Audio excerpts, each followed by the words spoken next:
না বলে আমি পারছি না যে আমাদের সিনিয়র একজন স্ট্যান্ডিং কমিটির সদস্য মির্জা আব্বাস সাহেব, তিনি দীর্ঘকালের একজন আমাদের এই বিএনপির আমাদের নেতা, তিনি নেতার ওই আসনে তিনি একজন প্রার্থী আমাদের।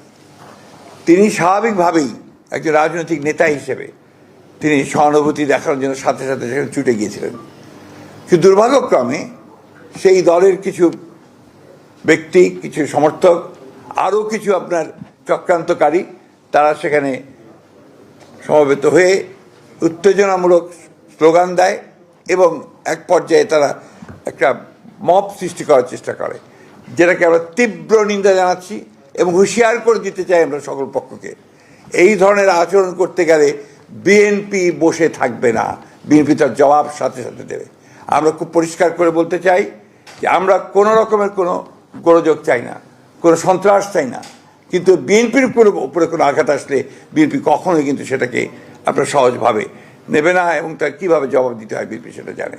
আমি তাই বলবো, এই সমস্ত মব সৃষ্টি না করে, উত্তেজনা সৃষ্টি না করে, নির্বাচনের পরিবেশকে বিনষ্ট না করে সবাই যেন তাদের যেটাকে আমরা বলি যে ফিরে আসে, তাদের সম্বিত ফিরে আসে এবং নির্বাচনটা কীভাবে সুষ্ঠু হবে সেই কাজটা করার চেষ্টা করে। না হলে যেটা হবে সেটা হচ্ছে গণতন্ত্রের উত্তরের পথ ব্যাহত হবে, গণতন্ত্রের যাত্রা ব্যাহত হবে। আমি